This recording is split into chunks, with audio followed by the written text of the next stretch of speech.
একটি শান্ত গ্রাম, পাহাড় আর সবুজের মাঝে এক নির্জন কোণ। কুয়াশার চাদরে মোড়ানো ভোর, পাখির কিচিরমিচির আর এক অজানা গল্পের শুরু।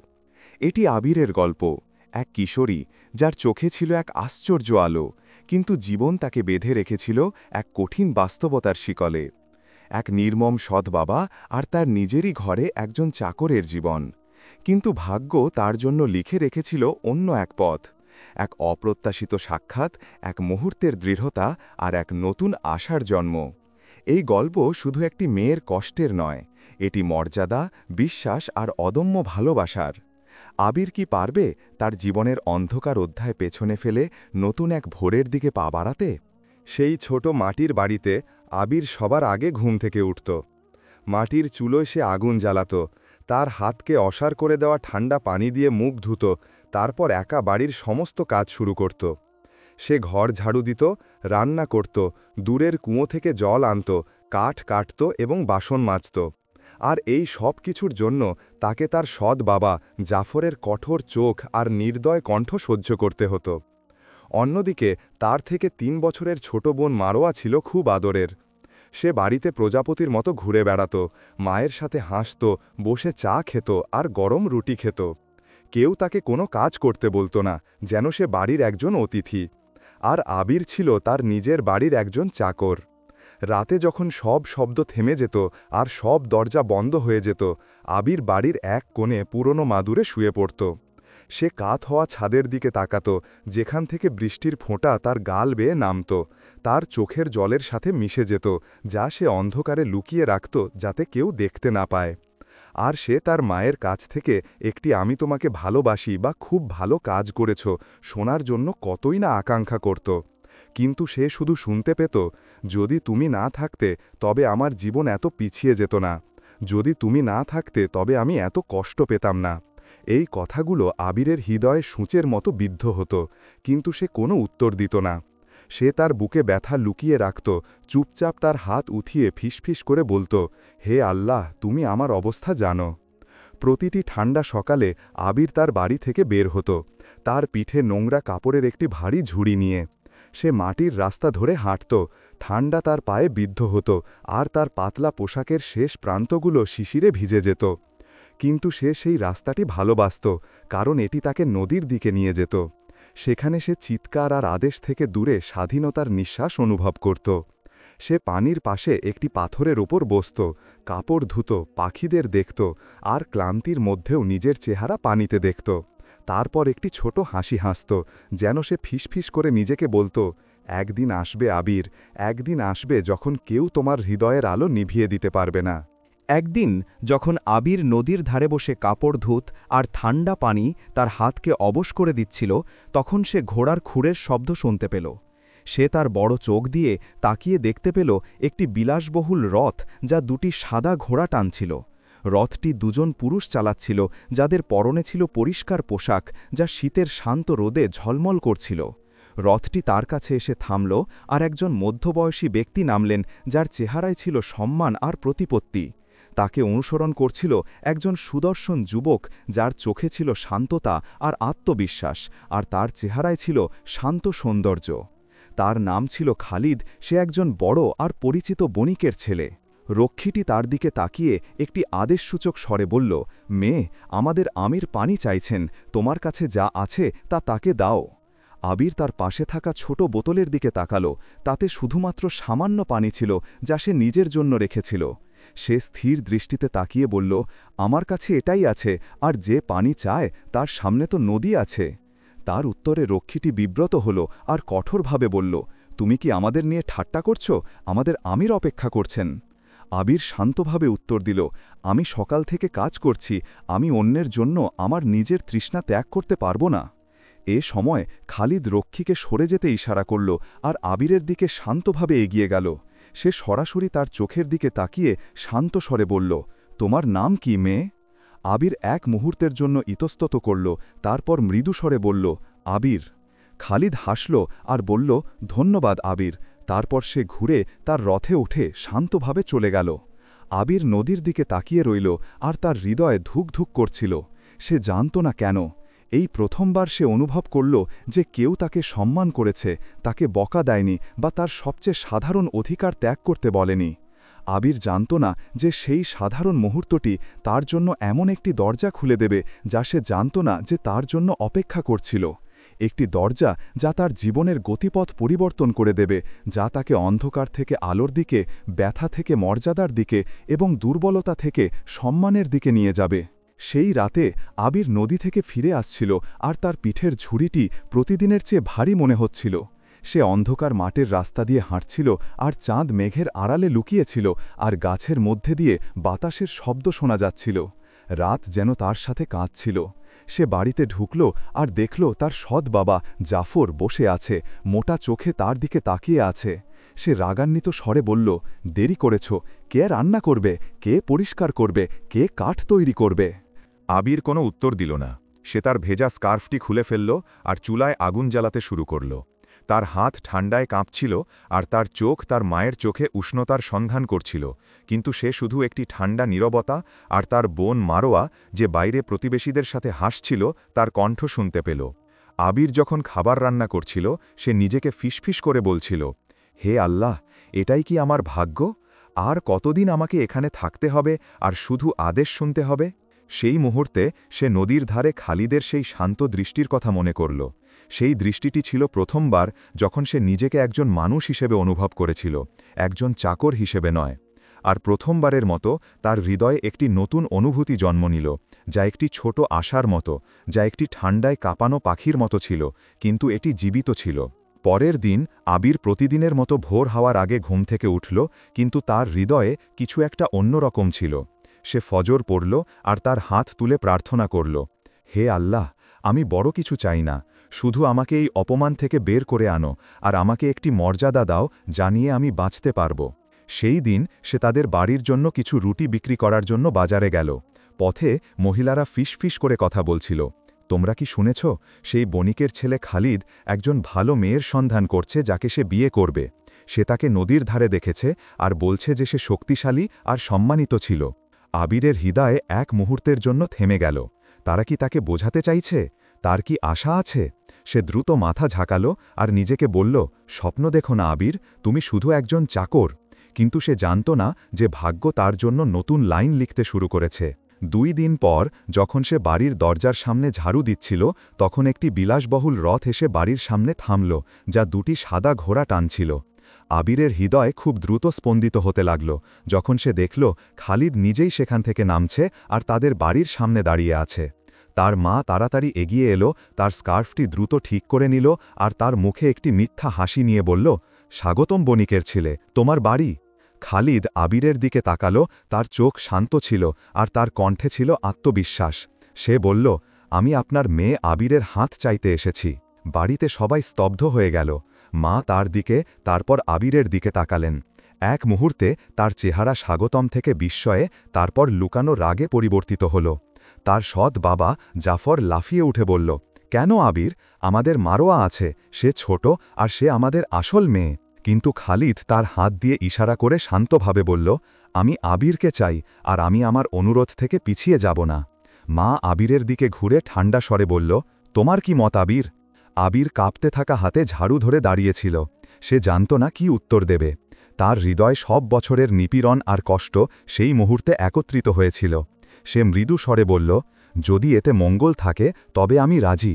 কেউ জানত না যে এই শব্দটি স্বাধীনতার আর মর্যাদার পথে প্রথম পদক্ষেপ হবে, যার জন্য আবির এতদিন অপেক্ষা করছিল। এভাবেই ভাগ্য আবিরের দরজায় কড়া নাড়তে শুরু করল।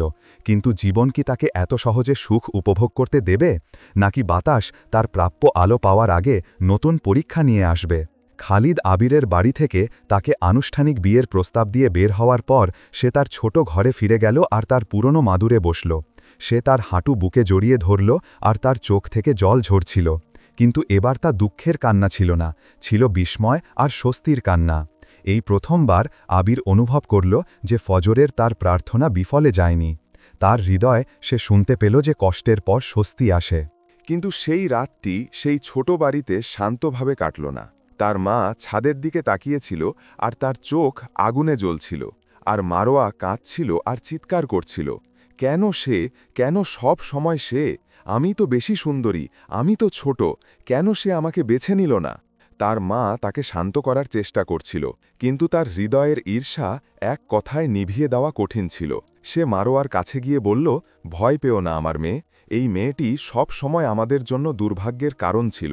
আমাদের তার সুখ সম্পূর্ণ হওয়ার আগেই তাকে দূরে সরানোর একটি উপায় খুঁজে বের করতে হবে। সেই রাতে আবির বেশি ঘুমাল না। সে তার ধুকধুক করা হৃদয়ের উপর হাত রাখল আর নিজকে প্রশ্ন করল, হে আল্লাহ, তারা কি আমাকে সুখী হতে দেবে, নাকি তারা এই আশাকেও ভেঙে দেবে? সকালে বাগদত্তা হওয়ার খবর গ্রামে দাবানলের মতো ছড়িয়ে পড়ল। মহিলারা ফিসফিস করছিল, কেউ তাকে অভিনন্দন জানাচ্ছিল, আর কেউ ইঙ্গিত করে বলছিল, সেই সৎ মায়ের মেয়ে, সেই চাকর বড় বণিকের ছেলেকে বিয়ে করবে কিভাবে? কিন্তু কেউ কেউ চুপচাপ হাসছিল আর বলছিল, আল্লাহ ধৈর্যশীলদের ত্যাগ করেন না। কয়েকদিন পর খালিদ তার মায়ের সাথে এসেছিল ফাতেহা পড়ার জন্য। দিনটি বৃষ্টিময় ছিল আর আকাশ সাদা মেঘে ঢাকা ছিল, কিন্তু আবিরের হৃদয় এমন এক আনন্দ নিয়ে উজ্জ্বল ছিল যা সে আগে কখনো অনুভব করেনি। খালিদ সেই ছোট ঘরে ঢুকল যেখানে তারা বসেছিল। তার হাতে খেজুরের একটি বাক্স ছিল, আর সে সেই শান্ত হাসি হাসছিল যা আবির শুধু নদীর ধারে দেখেছিল। তার মা চুপচাপ বসেছিলেন, আবিরকে খুঁটিয়ে খুঁটিয়ে দেখছিলেন, কিন্তু তিনি একটি খারাপ কথাও বললেন না। যদিও তিনি এই বিয়েতে খুশি ছিলেন না, কিন্তু তিনি তার ছেলের ইচ্ছা মেনে নিলেন, যে তাকে বলেছিল, মা, আমি একটি ভালো হৃদয়ের স্ত্রী চাই, আমি দয়া ছাড়া সৌন্দর্য চাই না। যখন খালিদ আবিরের দিকে খেজুর এগিয়ে দিল, তার হাত কিছুটা কাঁপল, আর সে তার চোখে জল নিয়ে তার দিকে তাকিয়ে হাসল আর বলল, আল্লাহ আপনার মঙ্গল করুন খালিদ। সে একটি উষ্ণ হাসি দিয়ে উত্তর দিল, আর তোমারও আবির। কিন্তু মারোয়া তার হৃদয়ে যা ঘটেছিল তা ভুলেনি। খালিদরা চলে যাওয়ার পর সে আবিরের ঘরে ঢুকে বিদ্বেষের সুরে বলল, তুমি কি ভাবছ তুমি এখন সুখী?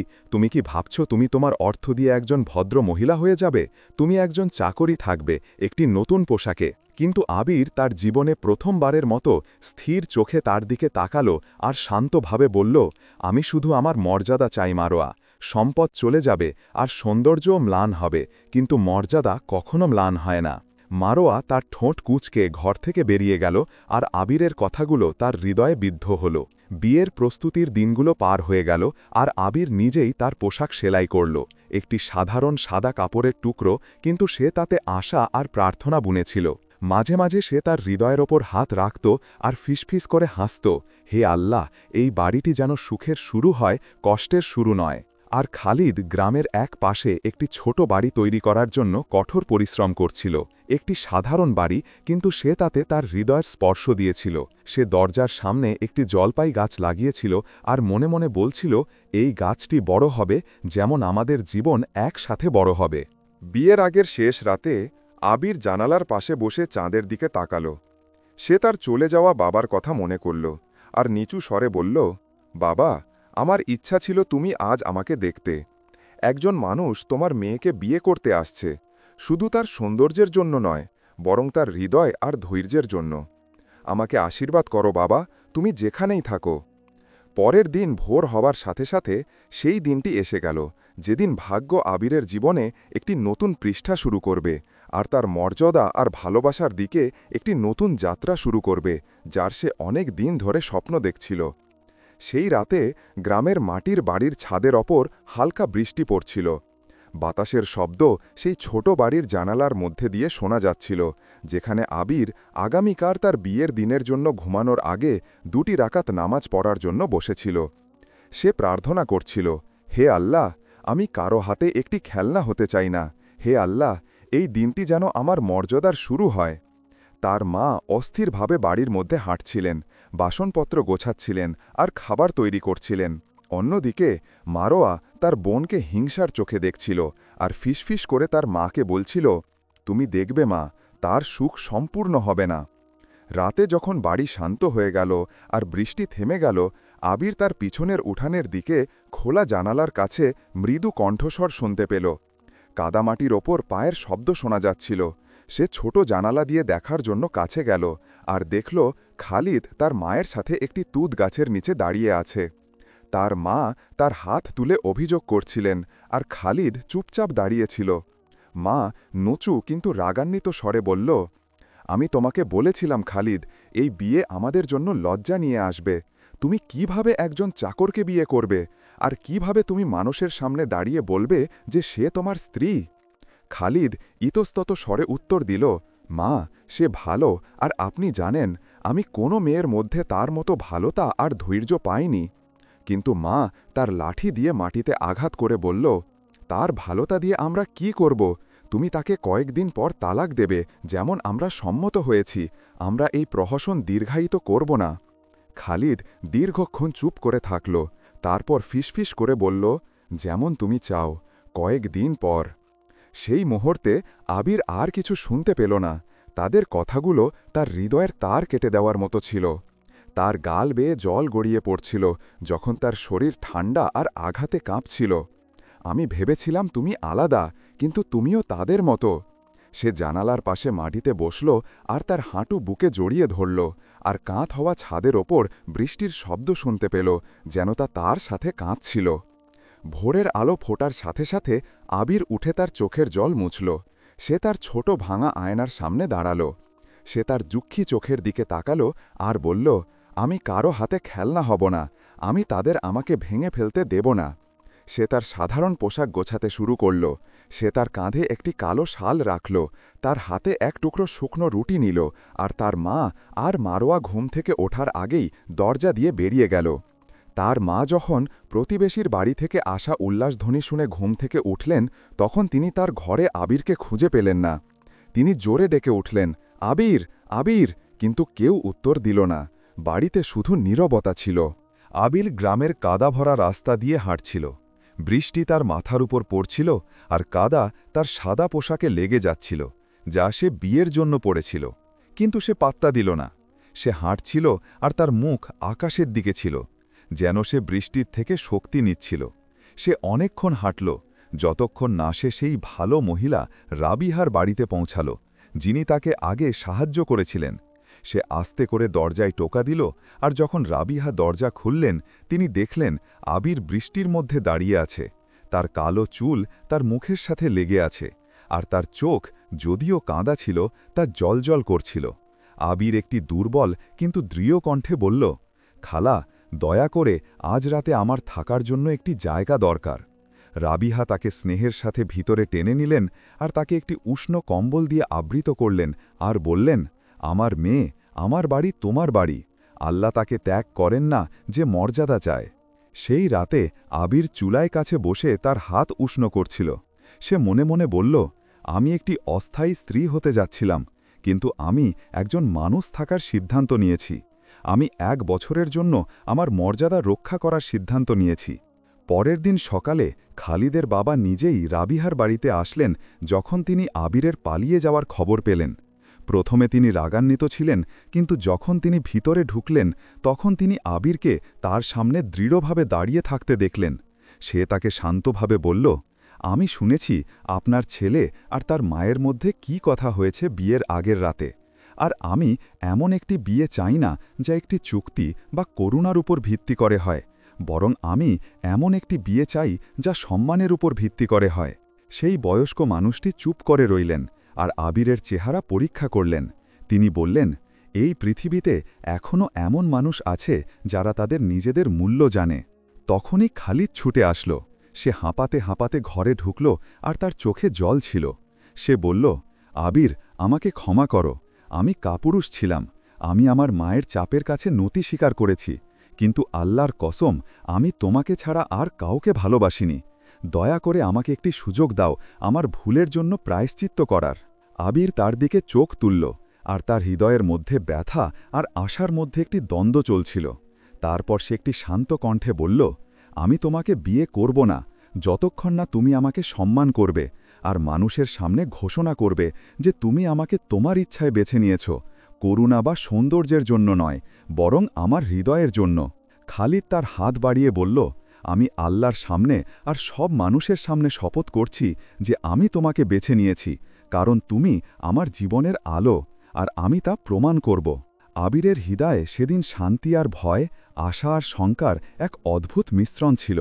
সে তার মাথা আকাশের দিকে তুলল, যা সাদা মেঘে ছেয়েছিল, যা যেন অন্তহীন আকাশে ভাসমান পাখির মতো ছিল।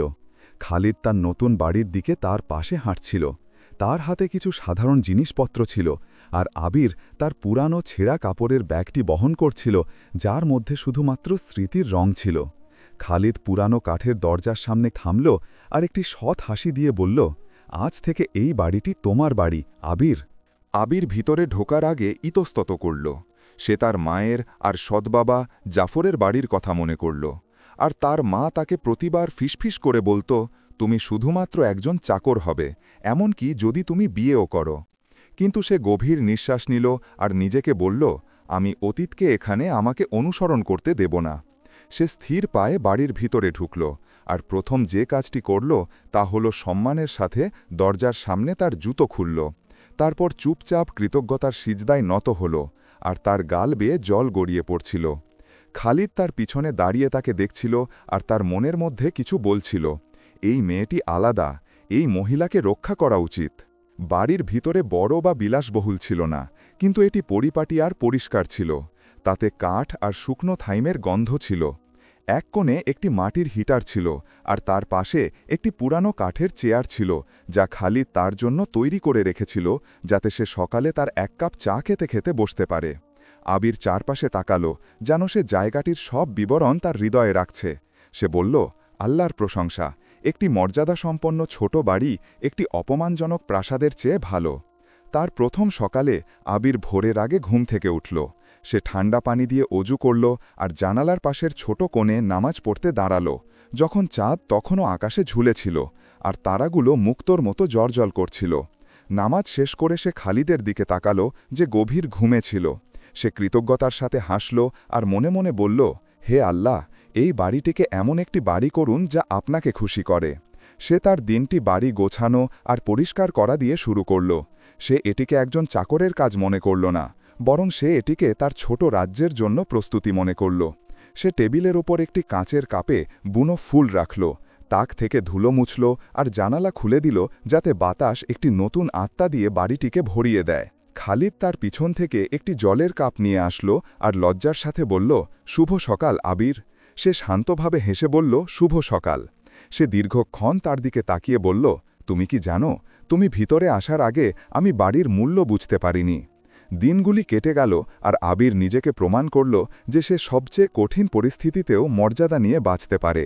সে নিজের হাতে খাবার তৈরি করত, জানালার পাশে একটি ছোট পাত্রে কিছু পুদিনা রোপণ করত, কাপড় ধুত আর সেগুলিকে সুন্দরভাবে মেলে দিত।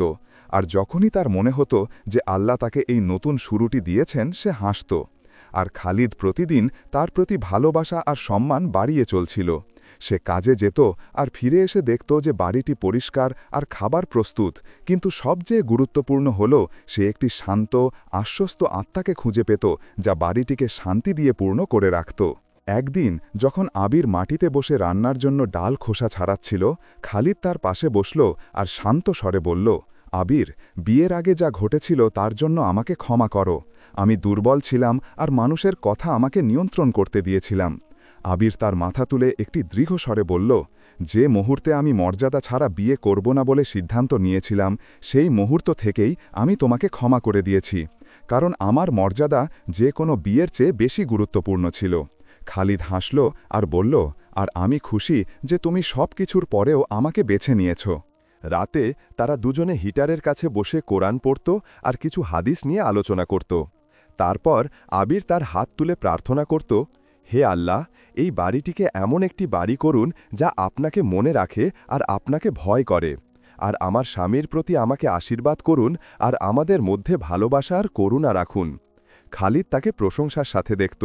সে অনুভব করত যে সে একটি আলোকিত মহিলাকে পেয়েছে, যার নাম আবির ছিল, আর সে সত্যিই তার নামের মতো ছিল, বাড়ি আর জীবনের আলো। এভাবেই আবির তার নতুন বাড়িতে তার প্রথম দিন শুরু করল, একজন অস্থায়ী স্ত্রী হিসেবে নয়, একজন চাকর হিসেবেও নয়, বরং একটি পবিত্র বাড়ির গৃহকর্ত্রী হিসেবে, যা মর্যাদা আর শান্তি দিয়ে পূর্ণ হয়।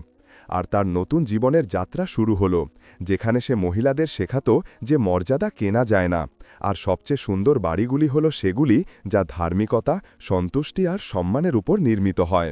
কয়েক মাস কেটে গেল, আর আবির বাসেলের সাথে তার বাড়িতে বাস করছিল। প্রতিদিন সে অনুভব করত যে আল্লাহ তার হৃদয়কে এমনভাবে পূরণ করেছেন যা সে কখনো স্বপ্নও দেখেনি। বাড়িটি হাসি, প্রার্থনা আর কোরআন দিয়ে পূর্ণ হয়ে গেল, যা প্রতিদিন সকালে আর রাতে শোনা যেত।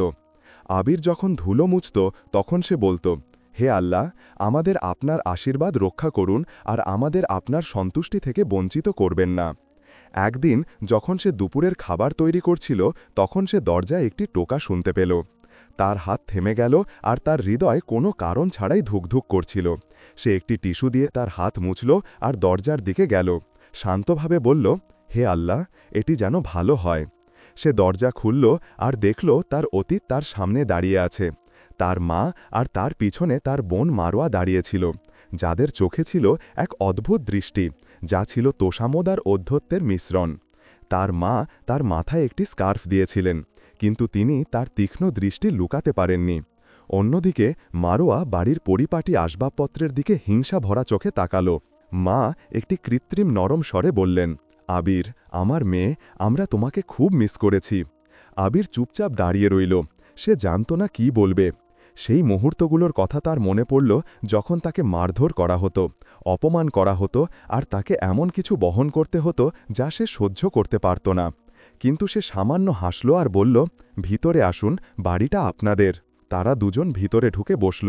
মারোয়া পরিপাটি কিন্তু সাধারণ আসবাবপত্রের দিকে তাকানো শুরু করল আর একটি বিষণ্ণ হাসি দিয়ে বলল, বাহ, তুমি তো রানীর মতো জীবন কাটাচ্ছ বোন। এক মুহূর্তের নীরবতার পর মা বললেন, আবির, আমাদের তোমাকে দরকার। তুমি আমাদের পরিস্থিতি জানো। তোমার স্বামী জাফর অসুস্থ আর আমাদের সাহায্য করার মতো কেউ নেই, আর তুমি, আল্লাহর প্রশংসা, তোমার ওপর আল্লাহ দয়া করেছেন। আবির ধীরে ধীরে তার মায়ের দিকে চোখ তুলল। সে অনুভব করল একটি পুরনো ক্ষত আবার খুলে যাচ্ছে। তার মনে পড়ল যখন সে তাকে বলতো, যদি তুমি না থাকতে তবে আমি এত কষ্ট পেতাম না। আবির শান্তভাবে উত্তর দিল, মা, আমি আপনাকে ভুলিনি, আর আমি ভুলিনি যে আপনি আমার মা। কিন্তু আপনিও ভুলবেন না যে আমি একজন মানুষ, আর আমার মর্যাদা নিয়ে বেঁচে থাকার অধিকার আছে। মা চুপ করে রইলেন, তারপর বললেন, তার মানে কি তুমি আমাদের সাহায্য করবে না? আবির তার পেটে হাত রাখল, যা কিছুটা বড় হয়ে গিয়েছিল, আর বলল, আমি সাহায্য করব, কিন্তু আল্লাহর সন্তুষ্টির জন্য। আমি কারোর জন্য অপমানিত হয়ে বাঁচতে ফিরে যাব না। এই কথা শুনে মারোয়া নিজেকে ধরে রাখতে পারল না। সে ব্যঙ্গ করে লাফিয়ে উঠল আর বলল, ওহ, তুমি এখন একজন সম্মানিত গৃহকর্ত্রী হয়েছ, আর তুমি ভুলে গেছ যে তুমি কে ছিলে। আসলে তোমার সৌন্দর্যই তোমাকে এটা এনে দিয়েছে। তুমি কি মনে করো তুমি আমাদের চেয়ে ভালো? আবির তার বুকে ব্যথা থাকা সত্ত্বেও হাসল আর বলল, আমার সৌন্দর্য আমাকে একা সাহায্য করেনি মারোয়া। যা আমাকে সাহায্য করেছে তা হলো আমি আল্লাহর দিকে চোখ তুলেছিলাম আর বলেছিলাম, হে আল্লাহ, আর আমি আমার ভাগ্যে সন্তুষ্ট ছিলাম। সেই মুহূর্তে খালিদ ভিতরে ঢুকল আর দৃশ্যটি দেখল। সে শান্তভাবে তার মা আর বোনকে দেখল, তারপর আবিরের পাশে দাঁড়িয়ে তার কাঁধে স্নেহের সাথে হাত রাখল আর বলল, আবির, আমার স্ত্রী আর আমার সন্তানের মা। যার কিছু বলার আছে সে যেন সম্মানের সাথে বলে। তার মায়ের চেহারা বদলে গেল, আর মারোয়া চুপ করে গেল যখন আবির এমন এক উষ্ণতা অনুভব করল যা সে আগে কখনো অনুভব করেনি। একজন মানুষ সেখানে আছে তার মর্যাদা রক্ষা করার জন্য। তার মা আর বোন তারপর বেরিয়ে গেল আর মায়ের চোখে জল ছিল। চলে যাওয়ার আগে তিনি বললেন, তোমার প্রার্থনায় আমাদের মনে রেখো আমার মেয়ে, আমাকে ক্ষমা করো। আবির দরজা বন্ধ করল আর তার উপর হেলান যে গভীর নিঃশ্বাস নিল যখন খালিদ তার পাশে দাঁড়িয়ে হাসছিল। আবির, যতক্ষণ আমি তোমার সাথে আছি আর যতক্ষণ আল্লাহ আমাদের সাথে আছেন ততক্ষণ কেউ তোমার হৃদয় ভাঙতে পারবে না। সেই রাতে সে যখন আল্লাহর কাছে কৃতজ্ঞতা প্রকাশ করার জন্য 2টি রাকাত নামাজ পড়ল, তখন সে তার হাত তুলে প্রার্থনা করল, হে আল্লাহ, আমার মাকে ক্ষমা করুন আর আমার বোনকে হেদায়েত করুন, আর আমি যেন তাদের দয়া ভুলে না যাই, যাই হোক না কেন, আর কাউকে যেন আমার মর্যাদা আর কেড়ে নিতে না দেন। এভাবেই আবির একটি নতুন শিক্ষা শিখল যে অতীতকে ক্ষমা করার মানে এই নয় যে অপমানে ফিরে যাওয়া, বরং এর মানে হল হৃদয়কে শুদ্ধ রাখা আর নিজের মর্যাদাকে রক্ষা করা, আর যারা ভালোবাসা সম্মান নিয়ে দরজায় টোকা দেয় শুধুমাত্র তাদের জন্য দরজা খোলা। দিনগুলি দ্রুত চলে গেল আর আবিরের পেট দিন দিন বড় হতে লাগল। তার ভিতরের জীবনের স্পন্দনের শব্দ দীর্ঘ রাতে তার হৃদয়ের ওপর হাততালি দিচ্ছিল। হে আল্লাহ, তাকে রক্ষা করুন আর তাকে একজন ভালো মানুষ করুন। খালিদ প্রতি রাতে ঘুমানোর আগে তার পেটে হাত রাখত, আস্তে করে কুল হুয়াল্লাহু আহাদ পড়ত, তারপর তার মাথায় চুমু খেল আর বলল, তোমরা দুজনেই আল্লাহর পক্ষ থেকে আমার জন্য উপহার। একটি বৃষ্টিময় শীতের রাতে আবির একটি অদ্ভুত ব্যথা অনুভব করল। সে মাটিতে হাঁটু গেড়ে বসল, তার পেট ধরে, আর তার চেষ্টা সত্ত্বেও তার চোখ থেকে জল গড়িয়ে পড়ছিল।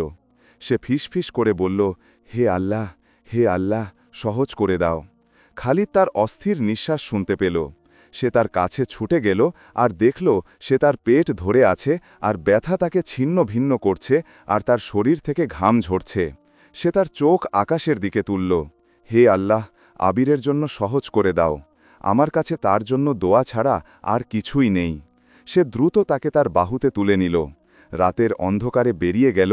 বৃষ্টি তার জামাকাপড় ভিজিয়ে দিচ্ছিল, আর তার কণ্ঠ কাঁপছিল যখন সে তার প্রতিবেশীকে ডাকছিল, আমার গাড়ি নিয়ে এসো, আবির প্রসব করছে।